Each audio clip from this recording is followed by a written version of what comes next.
Jesus. Jesus. De Rodriguez. Are you okay with me recording you? Yes. Okay. Alright. So, question number one. When you immigrated, how has the connection with your culture changed? Well, I feel like ever since I immigrated to the United States, I've been so connected with my culture. Even when I lived in Mexico, I feel like the move really changed my life. Of course, the transition in general was a challenge for me since I didn't really know how to speak English, and I had to somehow um, surround myself by people who spoke my language and could also help me out to learn how to speak English.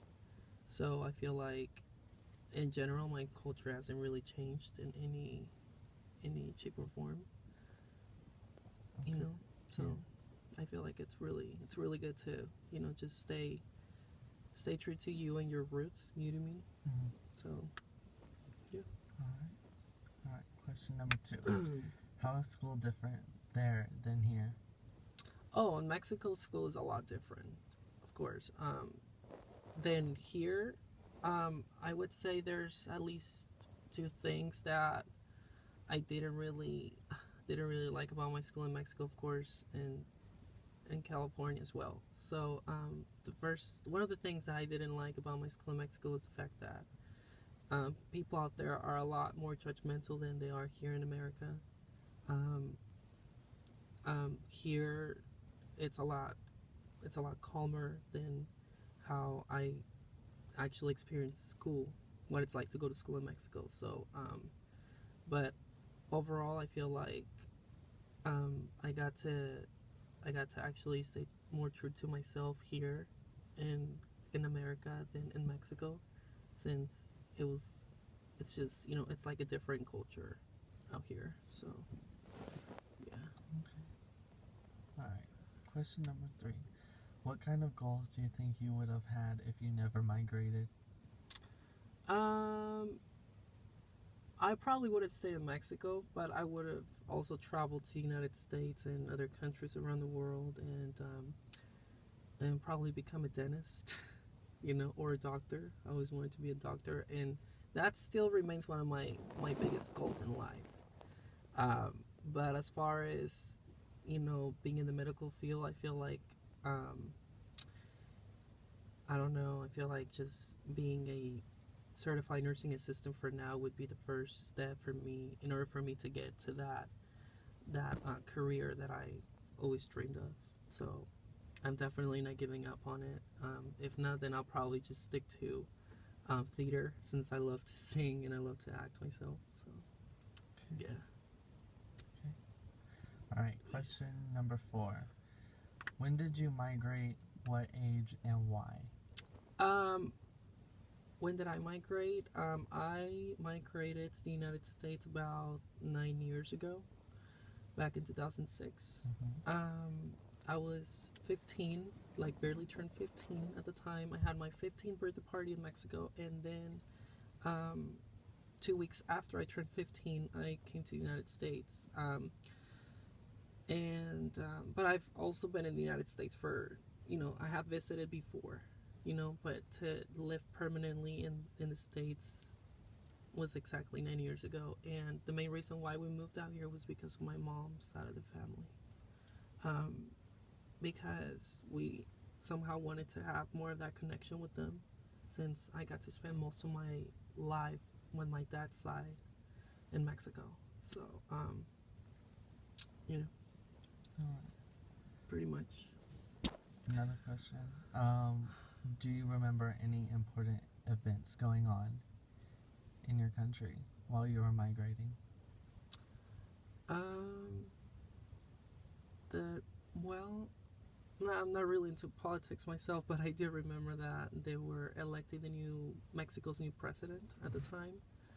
Um, so I think that was the only thing that happened back then, you know, other than that. Okay. That's pretty much the only thing I remember. Alright. Yeah. Okay, question number five. What were you thinking when you migrated? what was I thinking when I migrated? Well, I had a lot of mixed emotions, you know, like from attending an American high school and just being able to speak English over time and improve in my grammar and my speech and just all these things that, you know, I always dreamed of, as well as traveling um, just all over the United States and eventually around the world. I don't know. Like I just always had this childish thought of accomplishing a lot more things in this country because it's, come on now, it's like the country of opportunities. Anything can be possible. So um, I still have a lot of things to that I would like to achieve. Yeah. All right. Question number 6. What caused you to migrate to the U.S.? Well, as I mentioned earlier, I didn't know I was moving to the United States in the first place. So the fact that my mom and my dad agreed to move unexpectedly was something that just kind of blew my mind away. You know, I was like, what? I was 14. So I just felt like, you know, like it would have been. I just felt like back then I felt like it would have been a good thing to just move to California and be with, you know, my mom's side of the family and live with them and, you know, get to spend a lot more time together and just live a new life, you know. Mm-hmm. But I never actually expected I would accomplish all the things that so far I have accomplished. So to me, it's like a big deal, you know. It's completely changed my perspective as far as how I look at people now and how I look at myself and how I approach others as well. Mm-hmm. So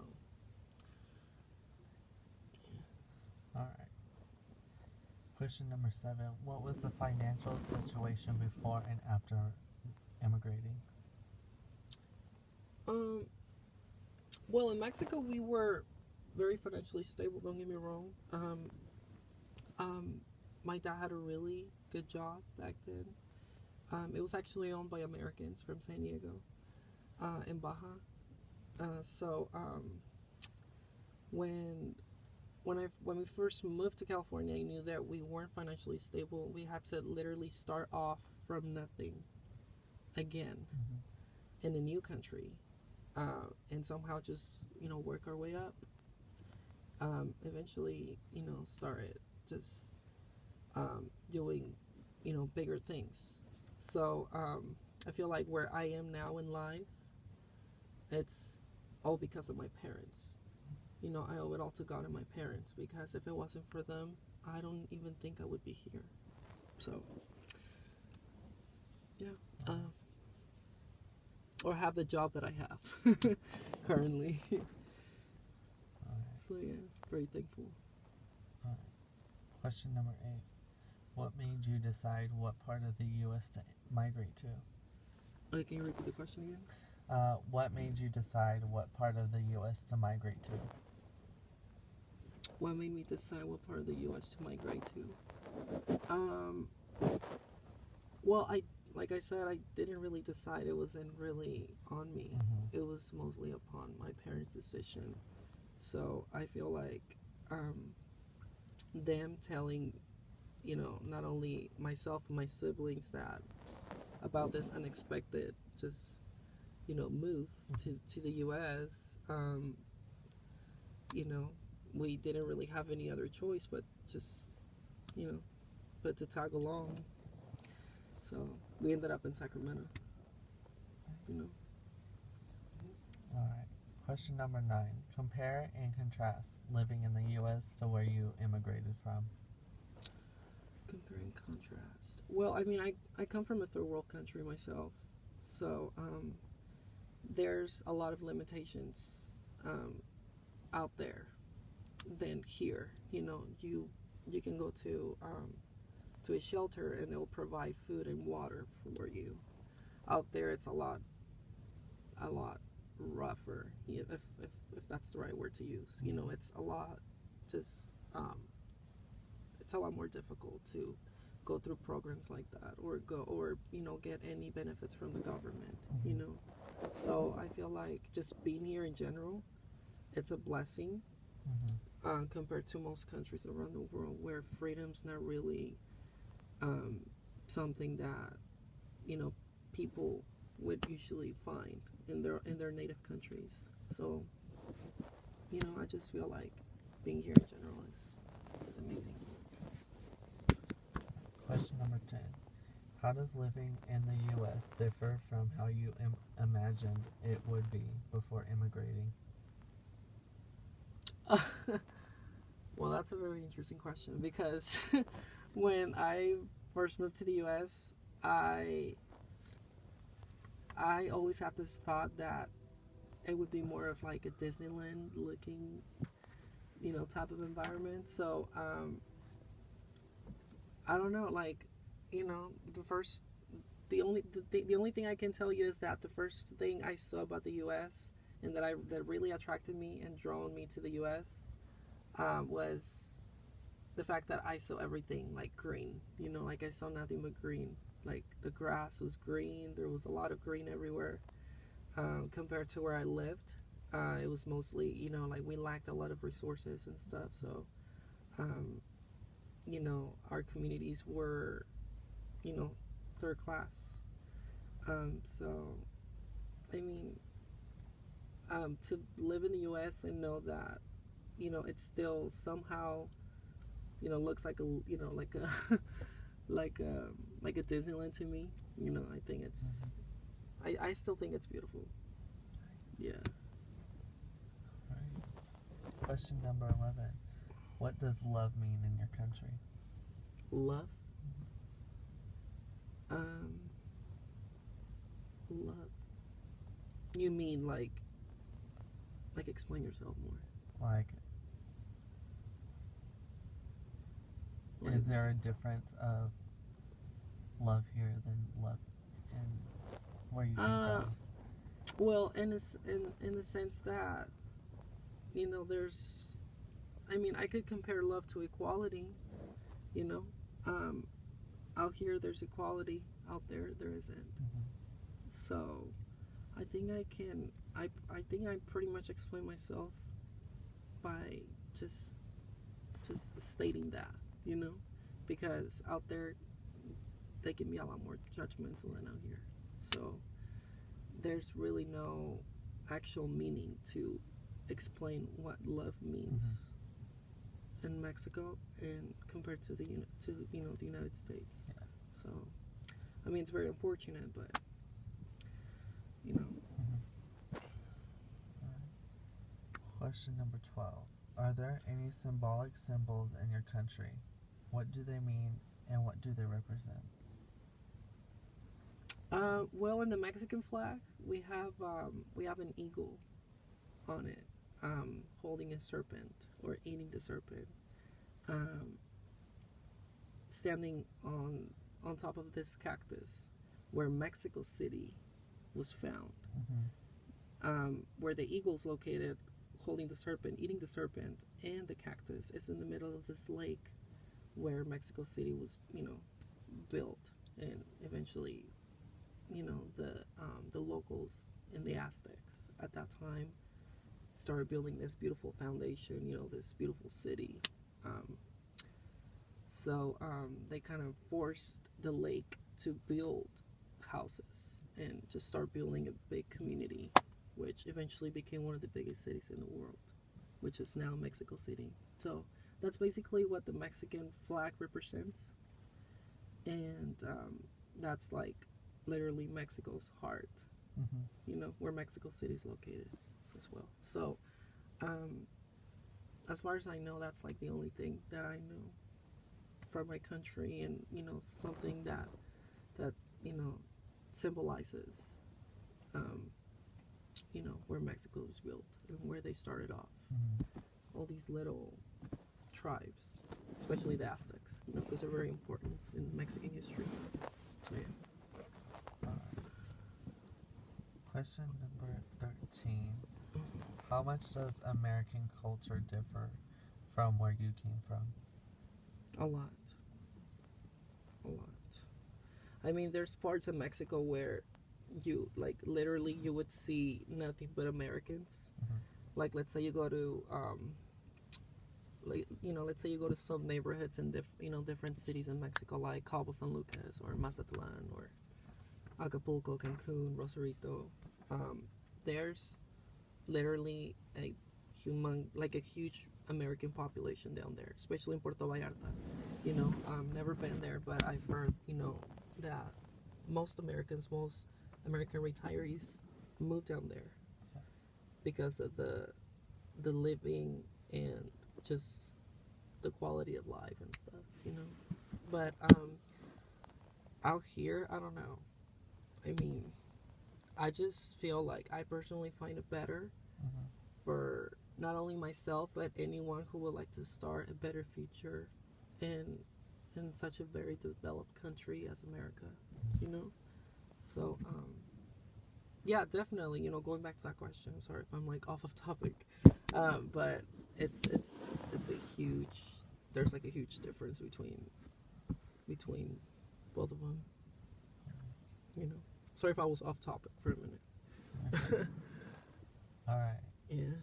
Question number 14. Living in the land of the free, do you feel free? More value. Do I feel free? I do. I do feel free. Um, for a lot of reasons. Number one, because I have freedom of speech, and that basically means that I get to express myself however I want to, and I get to live however I want to. But also, on the other hand, I feel like there are some things that we are limited to, such as, I don't know, let's say in Mexico, I would literally see this happened when I was 12 years old at the time. I would see like 9, 10, 11-year-olds smoking, drinking, even driving without a license, nor, having their belts on while driving. So it's, I feel like in America, the limitations as far as freedom's concerned are very limited too. But I feel like they do that for our own good, just so we're not like, out of hand and we don't start doing crazy things, just, acting, you know, acting up like that. But yeah, I really like America's freedom in that manner, and I respect it. So it's good to just follow obey the law. Yeah. So yeah. Question number 15. How much of an impact did immigrating to America bring to you as an individual? Like right now? Yeah. It's still quite unbelievable to say that I live in America. Until this day, it's still something surreal to me. Like I feel like it's something I would call a dream sometimes. Or even when I go to bed and I wake up the next day, I go, oh my gosh, is this really happening? Like, am I really living here? Because back when I was 11, I would only see myself visiting every now and then, but not really, not to ever imagine that I would live here until it happened. Mm-hmm. So now that I get to say that I've lived here for so many years, it's a blessing. Mm-hmm. It's a blessing. Yeah. Right. Question number 16. Do you want to move back to your country? Why or why not? I want to move back for many reasons, which I can't really speak of. Well, I mean, I would say one of them, of course. The bullying. Mm-hmm. The bullying out there is ridiculous. Mexico is second place in the world for bullying after Brazil. Mm-hmm. So I feel like Mexico, ranking into that category as second place in the world, it's It's really just something that, you know, it wouldn't make as many Mexicans proud to say they're Mexican because of that, and because of all the just um, just all the negative things that happened out there. Not just in Mexico, but around the world. But since I'm from there and I was born there and I you know, pretty much grew up out there most of my life, I know what it's like. So I would say I'm better off just living in the United States. But of course, eventually I would like to go back and visit my relatives and, you know, get to get to know new, just get to visit new places, get to know new people, just as much as I want to do it around the world. So, you know. Yeah. But yeah, that could be a main factor why I wouldn't want to move back, and because of all the things all the negative things, and that just made me who I am to this day. It was physically and emotionally. It was just everything. It affected me a lot. But I'm overcoming that, and I'm just happy. Yeah. All right. Question number 17. What was your most memorable moment when immigrating? While immigrating? Yes. That well, Rosetta Stone came out back then, so I felt like I no longer had to rely on that program, and instead of doing that, just go to a regular high school. Start off fresh, as a ninth grader in high school, and just learn English the way I always thought about. So, which by the way was, my English teacher was Russian, so it was a lot harder on me to actually understand what she was talking about. But look at me now. Question number 18. Do you find it insulting when we as Americans try to imitate your food or culture? Why? I mean, if it comes down to Taco Bell, then let me tell you that's not real Mexican food in the first place. I can make you some real good homemade tortillas and some really good mole. So I don't know. The fact that they've Americanized certain Mexican foods in the United States, it's quite interesting, actually. I don't think I have nothing against certain fast food restaurants and in any shape or form.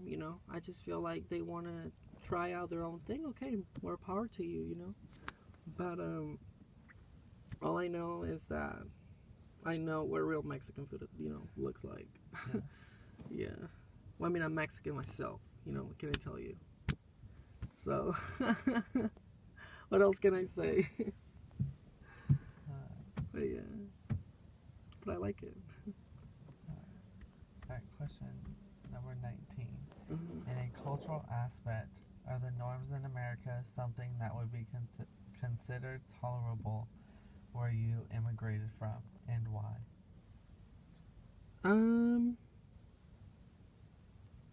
Well, I mean, I don't really think I have an answer for that question, but what I can say is some things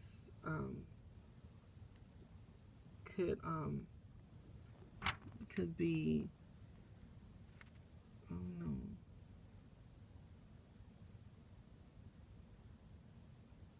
I mean that's a very difficult question to answer. But what I can say is, some norms in America, like norms as in laws, or no, like being independent, being independent, talking back to your parents, I guess. Oh well, Also, as in having manners and stuff like that, Well, or what us Americans find normal. was that okay? Well, I come from a very family-oriented family. Like I've always liked to be dependent to them. And from what I've seen, I'm sorry, I was trying to, understand your question for a minute. I'm kind of nervous. Never done these kind of interviews before. But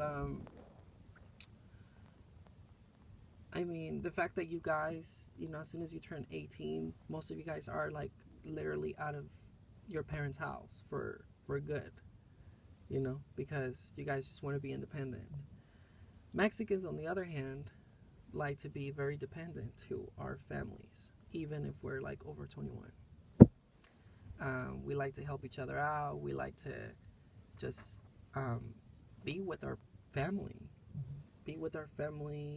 regardless of, some cousins or uncles or aunties not really being as close to us. We still like to be there for them. And it's kind of weird, in a sense, and it's very sad too that happens. But, I'm sure, just, even Americans themselves have experienced that at one point in time in their lives. Some point in time in their life. So, but yeah, I think that's like the only thing that I would say it's, quite tolerable about that. So, yeah. And question number 20. How did you migrate to America? How did I migrate? Yes. Like, you mean, like, did I take a plane or did I drive? Yes. Well, we drove, because Mexico's not far from California. We crossed from, of course, legally, from the Tijuana, San Diego border. So we pretty much just crossed. It was like a 3-hour wait that we had to, wait for on our way to California. And I'd say like 7 hours away, from 7 to 8 hours away, from San Diego to Sacramento. So yeah, we pretty much drove. Well, I mean, my parents drove. I couldn't drive, so they were the ones who drove. Alright. So yeah. Alright. Well, thank you.